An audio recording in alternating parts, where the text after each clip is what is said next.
Ibu Bapak, saudara-saudariku yang dikasihi oleh Tuhan, Shalom. Selamat berjumpa kembali dalam Renungan Harian Katolik, Paroki Tomang, Jakarta. Hari ini hari Jumat, tanggal 25 Juli tahun 2025. Tema renungan kita hari ini adalah Jalan Pelayanan, Jalan Kebahagiaan. Ibu Bapak, saudara-saudariku yang dikasihi oleh Tuhan, kebetulan di Paroki Tomang ini saya mendampingi bidang pelayanan atau bidang diakonia. Dan di bidang pelayanan ini ada 4 seksi, ya. Di dalamnya ada 4 seksi, yaitu seksi PSE, pengembangan sosial ekonomi, seksi kesehatan, seksi pendidikan, dan seksi pangruktilaya, ya, yang melayani umat yang sedang berduka, ya, karena ditinggal oleh anggota keluarga yang tercinta, ditinggal berpulang. Ya. Dan pernah satu kali, ya, saya terus terang saya sangat kagum, ya, dengan Bapak Ibu, saudara-saudari yang berkecimpung di bidang pelayanan ini, ya, baik yang PSE, seksi PSE, seksi pendidikan, seksi kesehatan, seksi pangruktilaya. Saya sungguh merasa kagum dan terharu, ya, melihat betapa semangatnya mereka, ya, bagaimana mereka melayani umat di Paroki Tomang ini dengan penuh semangat, ya, dan di tengah-tengah kesibukan mereka yang ya sifatnya sukarela itu, ya, tidak dibayar, ya, sama sekali tidak dibayar. Mereka tampak sungguh sangat bersukacita, ya, bergembira, dan sungguh hidup mereka dipenuhi dengan sukacita dan damai sejahtera. Maka saya pun seringkali saya itu melakukan, ya, semacam survei, ya, melakukan semacam interview atau percakapan dengan Bapak Ibu, saudara-saudari yang berkecimpung di bidang pelayanan ini. Dan dari hasil interview saya mendapatkan satu kesimpulan yang sama, ya. Mengapa Bapak Ibu, saudara-saudari yang berkecimpung di bidang pelayanan itu begitu bersemangat, ya, begitu antusias dalam melayani umat beriman di Paroki Tomang ini? Jawaban mereka mirip-mirip dan sama, ya. Mereka mengatakan bahwa melalui pelayanan yang mereka berikan, melalui pelayanan yang mereka usahakan, mereka merasakan sukacita yang luar biasa, ya. Jadi mereka merasakan kegembiraan, kebahagiaan, dan sukacita yang meluap-luap dari pelayanan yang mereka berikan kepada sesama, ya. Dan hal ini sungguh menguatkan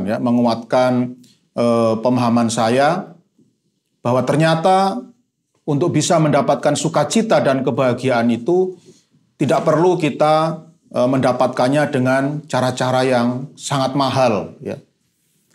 Banyak orang berpikir bahwa dia baru bahagia, dia baru merasakan sukacita kalau bisa bepergian ke luar negeri, ya. Ada yang mengatakan demikian, ya. Jadi merasa iri dengan umat yang lain, kok setiap tahun bisa pergi ke Eropa, ya, bisa pergi ke Amerika, dan lain sebagainya. Dan mereka yakin kalau saya bisa seperti Bapak Ibu itu, ya, bisa tiap tahun bepergian ke luar negeri, saya pasti bahagia. Atau juga ada orang yang berpendapat bahwa dia bisa bahagia kalau sering melakukan aktivitas-aktivitas yang mahal, ya. Ada yang mengatakan saya tuh merasakan sukacita dan bahagia kalau bisa melakukan aktivitas para layang, ya. Jadi itu olahraga yang sangat mahal sekali, ya. Jadi harus punya parasut, ya, pokoknya sangat mahal, ya. Atau juga ada yang berpikir saya akan bahagia, merasakan sukacita kalau bisa main golf, ya. Atau melakukan olahraga diving, ya, di taman laut yang indah, ya, pokoknya semuanya mahal semua, ya. Padahal ternyata sukacita itu tidak harus, ya, kita dapatkan melalui aktivitas yang mahal itu, ya. Tetapi ternyata melalui pelayanan kita juga bisa merasakan sukacita yang luar biasa. Nah, Ibu Bapak, saudara-saudari yang dikasihi oleh Tuhan, ternyata jalan pelayanan ini itu 2000 tahun yang lalu juga sudah dipilih oleh Tuhan Yesus. Ya. Tuhan Yesus, kalau kita renungkan, ya, Tuhan Yesus ini, ya, dia adalah Tuhan, ya, Tuhan Raja semesta alam. Dia bisa saja memutuskan, ya, datang ke dunia, dilahirkan dalam keluarga yang kaya raya, ya, keluarga seorang raja misalnya, ya, dalam keluarga bangsawan atau bahkan dalam sebuah keluarga raja gitu, ya. Tapi Tuhan Yesus tidak memilih itu. Tuhan Yesus memilih untuk dilahirkan di tengah-tengah keluarga tukang kayu, ya. Jadi Santo Yosef kita kenal sebagai seorang tukang kayu, dan bahkan tradisi juga mengatakan bahwa Yesus meneruskan profesi dari Santo Yosef, ya. Jadi Tuhan Yesus ini profesinya juga sama.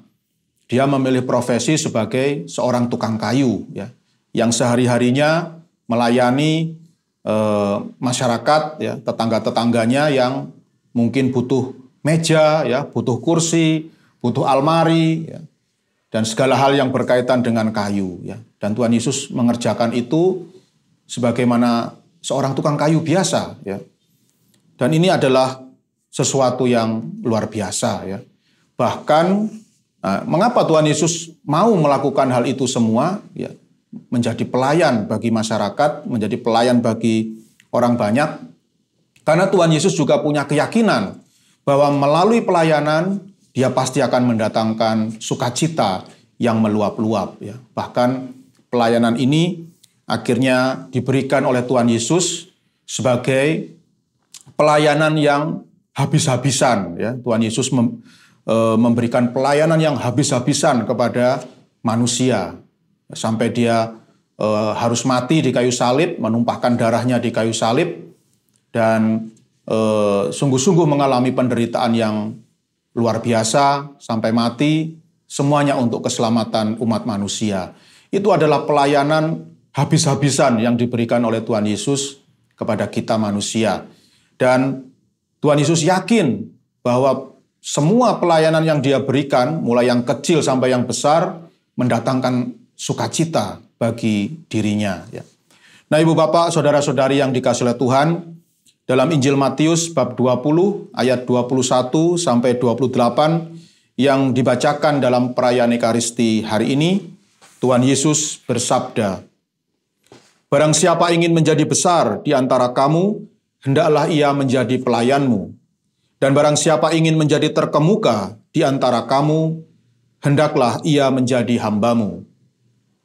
Sama seperti Anak Manusia, ia datang bukan untuk dilayani, melainkan untuk melayani, dan untuk memberikan nyawanya menjadi tebusan bagi banyak orang." Nah, Ibu Bapak, saudara-saudari yang dikasihi oleh Tuhan, dari perikop ini, dari sabda Tuhan Yesus ini kita bisa mengerti bahwa tentu kita semua ingin mengalami sukacita, ya, mengalami kebahagiaan, kegembiraan di dalam kehidupan ini. Dan Tuhan Yesus berpesan kepada kita bahwa kalau kita memang ingin mengalami sukacita dan damai sejahtera itu, maka cara yang paling sederhana, cara yang paling mulia adalah dengan cara melayani, menjadi pelayan, melayani orang lain. Dan semoga kita bisa sungguh-sungguh menghayati sabda Tuhan Yesus hari ini. Mari kita memohon kepada Tuhan supaya kita diberi semangat yang berkobar-kobar untuk bisa melayani sesama. Dan yakinlah apabila kita mampu memiliki semangat yang tinggi dalam pelayanan, semakin tinggi semangat kita dalam pelayanan, maka semakin bersukacitalah hidup kita di dunia ini. Tuhan memberkati.